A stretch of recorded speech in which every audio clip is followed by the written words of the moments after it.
Oh, there you go. Man.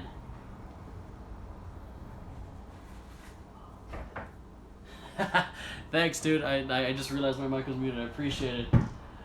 Yeah, mistakes. Shit happens. Fuck. Appreciate you to 200 IQ. I fucked up. It happens. So, cool. Next up, yeah, thanks, the the Mozart of giving dick. Wow, thanks for that, dude.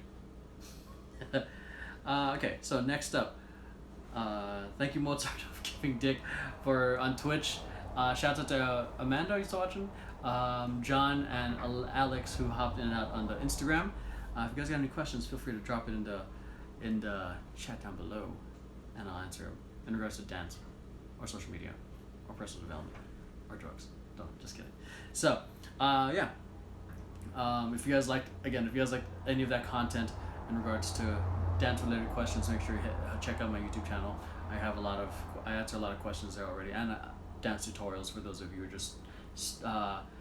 who are just starting out. Favorite Steezy class? I'm not gonna lie, Amanda. I've never taken a Steezy class because I just haven't found myself compelled enough to enroll in it. I think part of it is because I don't know. I've never enrolled in a class, to be honest. But if I had to pick one, it would definitely be JoJo Diggs because I've learned from her before. She's an amazing choreographer and teacher, and just an overall beautiful soul. So I definitely think she's an amazing instructor, just from my experience. So how it translates or how she's taught on Steezy, I'm really curious as how that looks. But yeah, but the people at Steezy are fucking amazing. Clay and Evan and all of them, they're just fucking amazing with how they're producing content, the overall production of how they're putting these videos together, and the real time switching back and forth in regards to the class of the videos. I think is genius. So, but I would say JoJo Diggs. So, if I had to pick. So the next question is not question. The next two questions I'm going to be answering is regards. Thank you. Hey, what up, TJ? The next two questions I'm going to be answering is in regards to social media marketing. These ones are specifically towards this whole timeline of the coronavirus pandemic. So yeah, and the reason I'm answering these questions, those of you guys are already hopping on, is because I run a social media marketing agency called Vision Paradox. So yeah, figured, and I get a lot of questions in regards to building their brand and all that stuff, and I feel like just talking about it just feels like there's a kind of weird, because a lot of people are considering themselves social media gurus nowadays, so it's like weird to talk about it sometimes. So just coming from that space. So the first question in regards to social media marketing is what should brands do in regards to marketing during the coronavirus pandemic? That's a good question. Close down your business. No, I'm just kidding. I think the last thing you want to do is panic.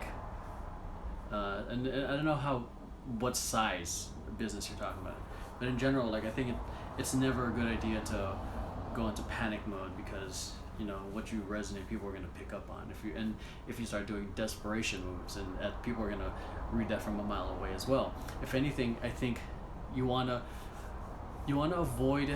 Well, first thing, you want to be as available as you can be to your end consumer or your customer. You want to make sure that you're there for them.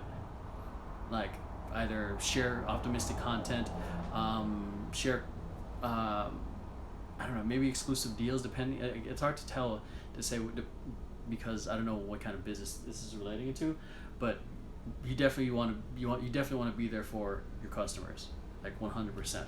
And I know a lot of people are out of the offices, but we live in a internet world, so I don't see why you shouldn't be able to keep in contact with your customers, especially since you do Facebook messaging or email marketing and all that stuff. You want to be there for your end consumer. Two, you don't want to be in panic mode, so you don't want to do, again, desperate things, like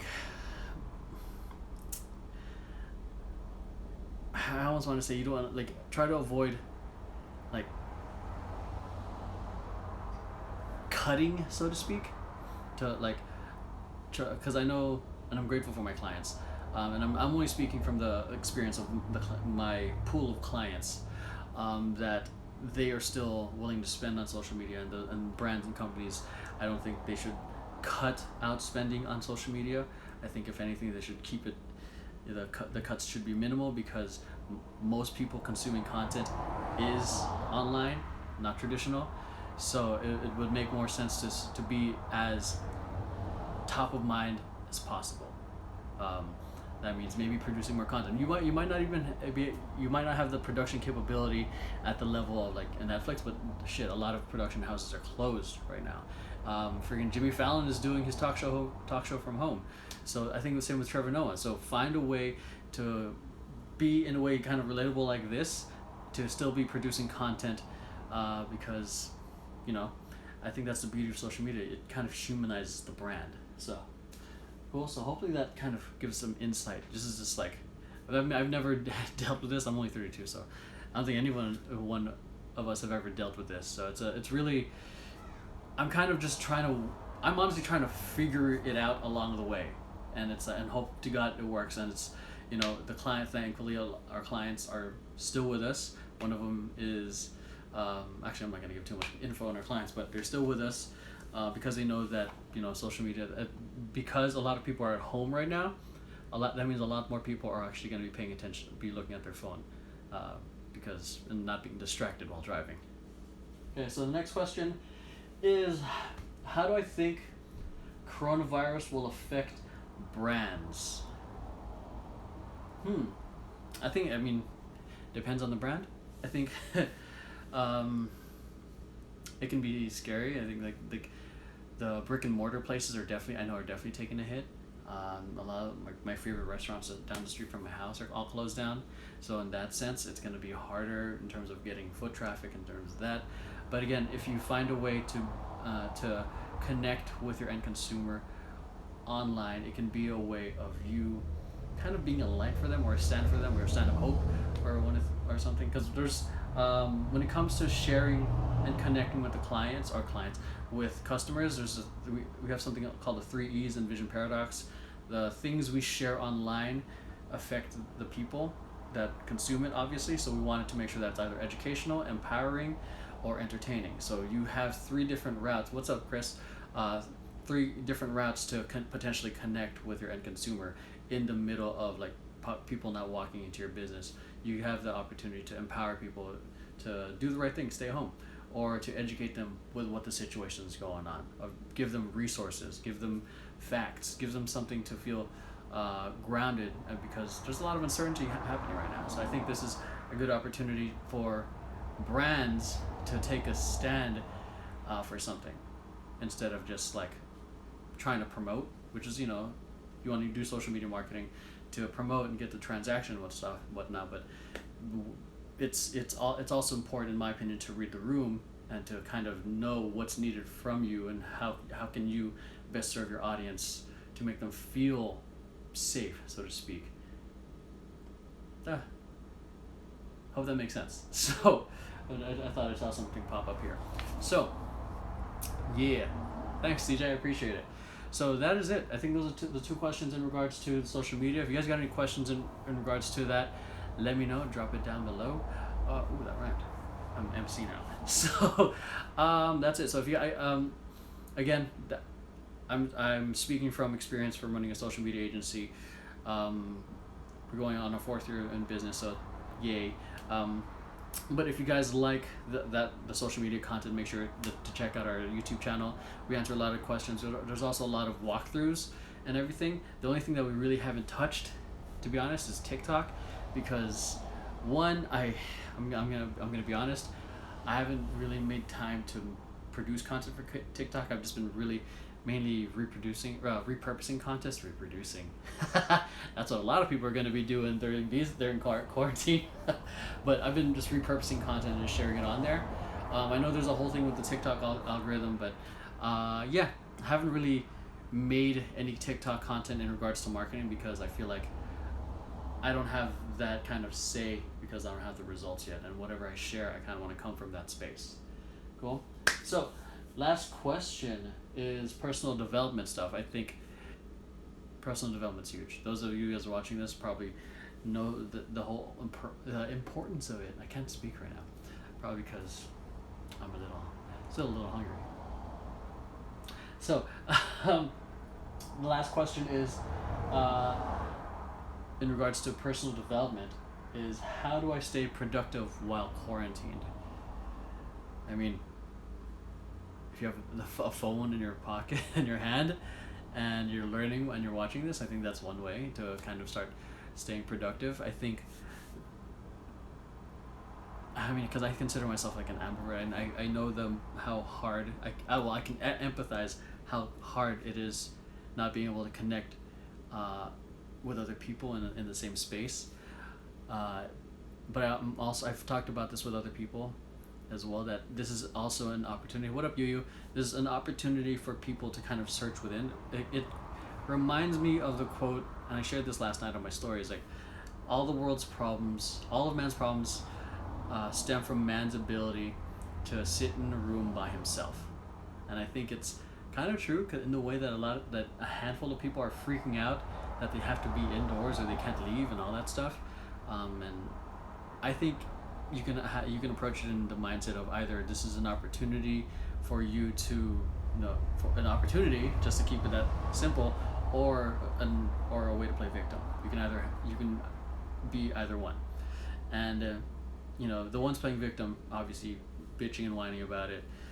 But those of you who see the opportunity, this is an opportunity for you to spend time with family, spend time, especially for those of you who don't always get to hang out with the kids, or spend time with your loved ones, or find out that your wife is working or whatever, and also an opportunity to lean in on your hobbies or your passions that you forgot about because you got so busy with your daily routine and your life. It's super, it happens, and because this is honestly, a lot of people have said it. I feel like a lot of people have said it. This is an opportunity to reset, not just for the world, from humanity, but for us, for our humanity, that we get to be, we get to come home, we get to be here, kind of learn how to sit with ourselves and the of who we are, and kind of rediscover ourselves without what we attach ourselves into. Because I think a lot of us have attached our identities to our jobs or our hobbies or certain things that when they're cut away, we have a hard time figuring out who we are once it's all gone. You know what I mean? So, and I feel like that's where a lot of people are. They've attached a lot of their identity to their job, that they don't know how to be anything else. It might be a form of identity crisis, because now they get to rediscover another part of themselves that they might have ignored for a while. So, yeah, I hope that was kind of a tangent there, but yeah, definitely use it as an opportunity to lean into your hobbies or your passions, and definitely a way to practice self-discipline if you're working from home. And I've been working from home since 2014. So especially if you have a family, it is hard. Like, if you have a kid that wants your attention a lot, learning to draw boundaries is going to be a challenge, not just from your families, but also coworkers who might want to, or bosses who might want to make you work past your 8 hours.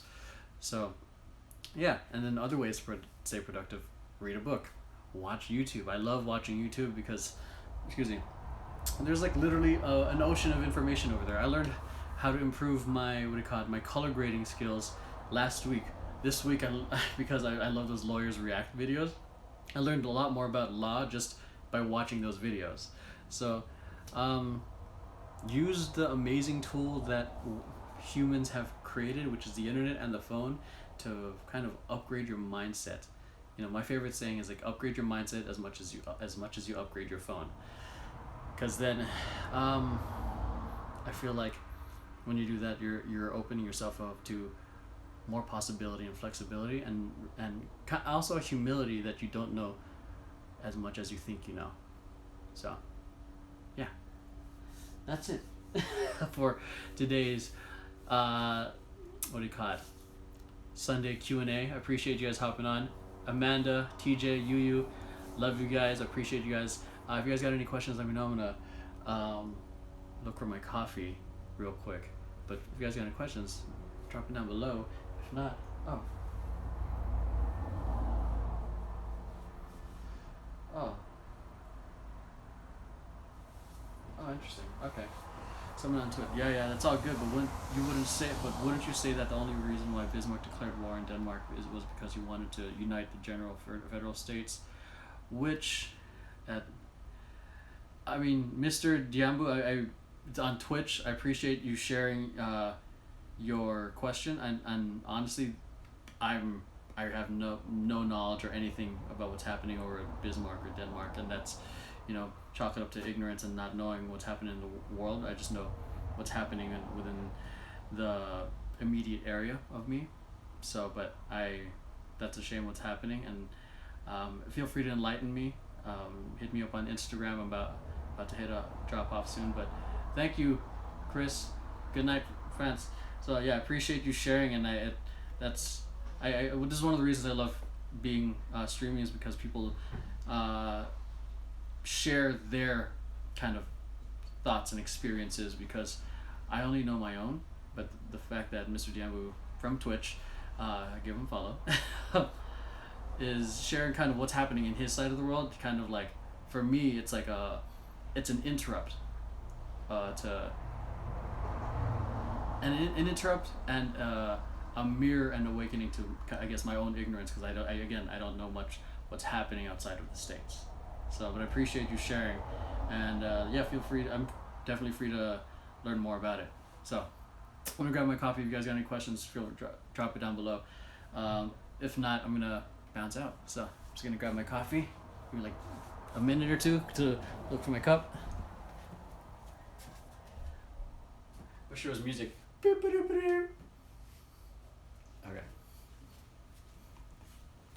Okay, so I guess that's it. So, again, thank you, Chris, TJ, Yu, and Amanda for hopping on. Mr. Diambu, appreciate you from Twitch and sharing me some, enlightening me with your question from your side of the world. Hope you guys are doing well. Please be well. Have an amazing day, night, afternoon, wherever you guys are at, and I will see you guys next Sunday for the live Q&A. Peace.